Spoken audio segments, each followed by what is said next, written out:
Olá, meu nome é Gilmar Camões Frosé, sou estudante do curso de mestrado do programa de pós-graduação em métodos numéricos e engenharia e eu estou aqui para apresentar a proposta para a minha dissertação. A proposta para a minha dissertação tem como tema PCARP como ferramenta para otimização no processo de entrega de correio de Visconde no centro de Curitiba. Neste trabalho, a gente vai abordar os seguintes tópicos. Vamos falar da delimitação do tema, que é o contexto como o tema foi abordado ou vai ser abordado, onde vai ser aplicado. Vamos falar da proposta de pesquisa, que vai ser o que a gente espera com esse trabalho, e da revisão bibliográfica, que são as leituras feitas para poder desenvolver este trabalho. Sobre a delimitação do tema, o trabalho vai ser desenvolvido durante a formação do curso de mestrado no centro de Curitiba e vai ser aplicado no Correio do Visconde. E também vai ser feito um levantamento das informações sobre o processo de entrega do Correio do Visconde através das entrevistas, listando todos os possíveis variáveis da decisão. Por fim, vamos aplicar o PCARP para testar e ver se existe necessidade de otimizar o processo. Proposta de pesquisa é a seguinte: a gente pretende estudar o processo de entrega do correio da agência franqueada Visconde, compreender as suas disponibilidades dos recursos, saber as suas demandas semanais em média e aplicar PCARP para otimizar o processo se for necessário. Para contextualizar o nosso trabalho, a gente traz algumas revisões bibliográficas. E para começar, a gente como estamos interessados na área de pesquisa operacional, então a gente começou contextualizando historicamente pesquisa operacional, que surgiu na Inglaterra no ano de 1939 a 1945 como solução de problema da natureza lógica, tática e de estratégia militar. Esse campo de pesquisa, campo de ciência, surgiu na Segunda Guerra Mundial, quando foi chamada uma equipe dos cientistas para decidir a melhor forma de usar os recursos na época da Segunda Guerra Mundial. Então, depois disso, a pesquisa operacional começou a interessar outros pesquisadores. Daí começou a sua disseminação nos Estados Unidos da América e entre outros países. No ano de 2000,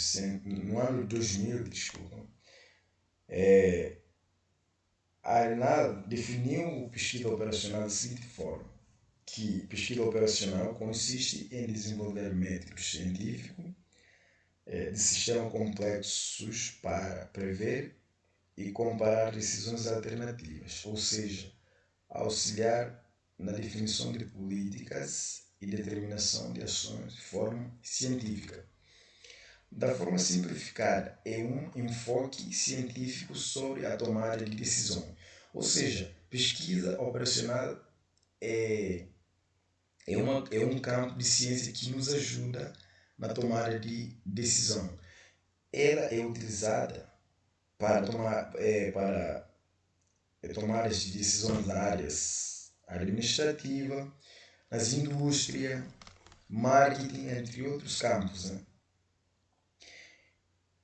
Bom, continuando, no ano de 1947, George Dansk, junto com os outros pesquisadores, introduziram um método simplex. O método simplex auxilia na resolução do problema de programação linear, e programação linear auxilia no processo de otimização de recursos, né? Já que pesquisa operacional consiste em tomar decisões, né? Quando temos recursos limitados, a gente usa a pesquisa operacional para escolher a aplicação viável desse recurso. Então, programação linear tem sido utilizado desde então no processo de otimização de pesquisa operacional.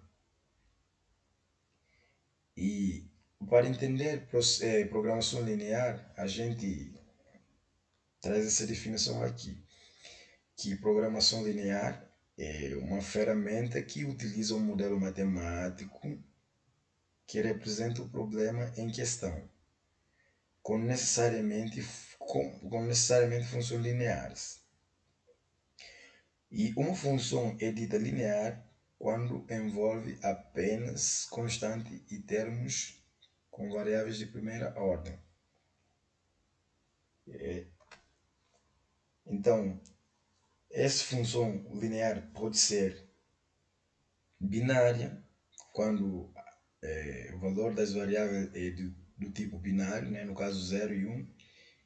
Pode ser inteira também, quando o valor assumido é inteira, e pode ser mista, quando o valor assumido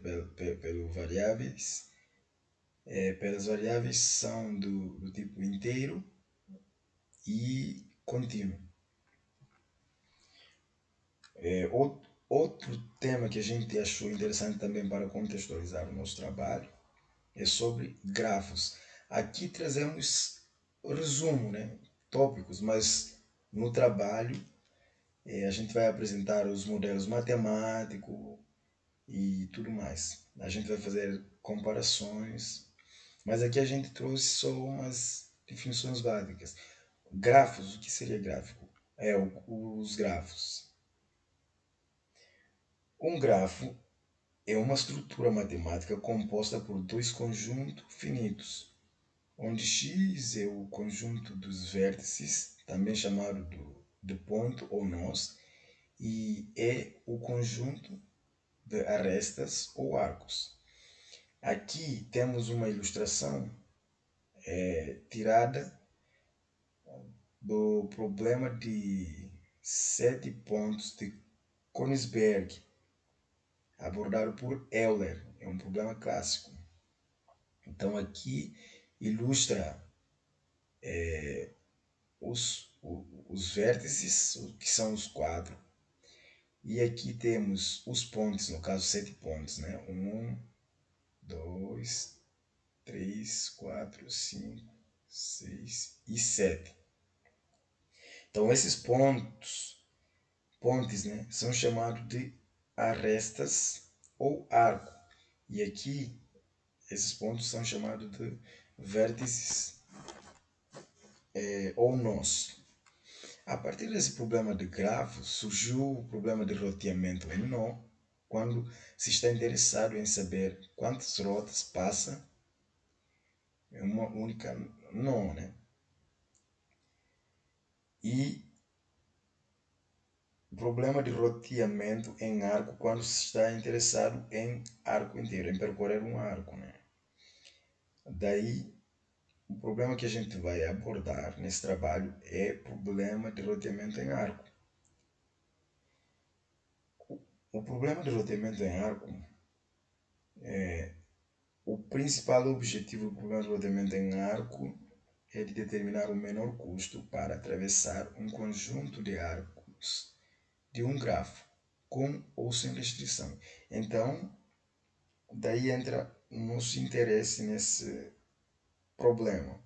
Menor custo, né? Como, como diz, como o nosso título, né, do trabalho diz, ó, a gente quer otimizar custo no processo de entrega do Visconde no centro. A gente quer minimizar esse custo, otimizar, né? Encontrar valor melhor. Então, por isso, o problema de roteamento em arco nos interessa. Mas o problema de roteamento em arco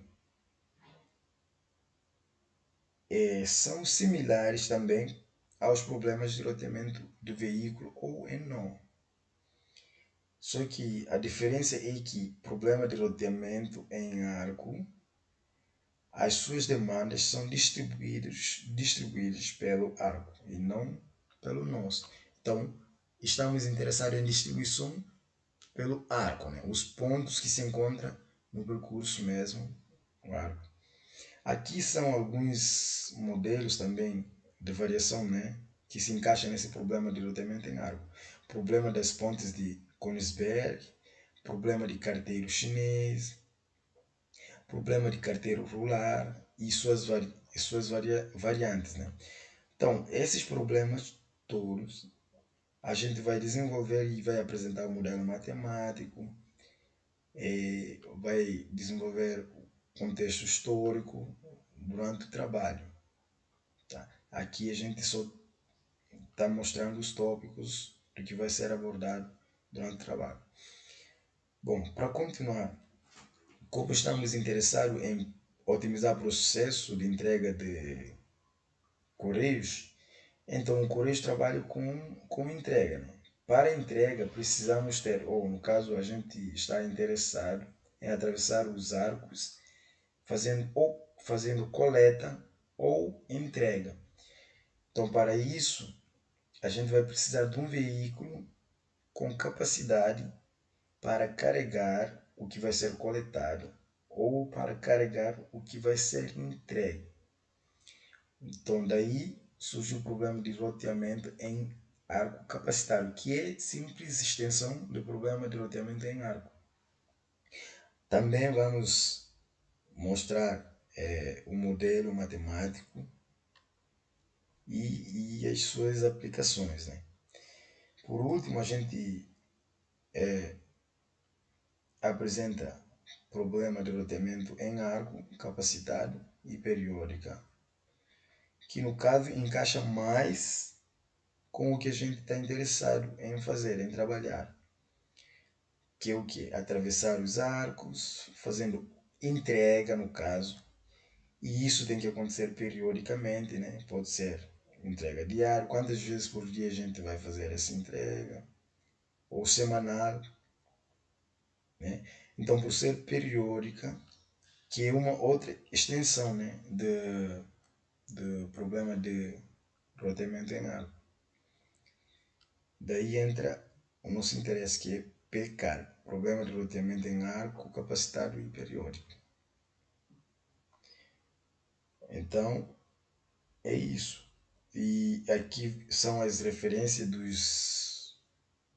dos textos que a gente estudou para trazer essa referência, né, para trazer essa revisão bibliográfica. E espero que vocês gostem. Muito obrigado.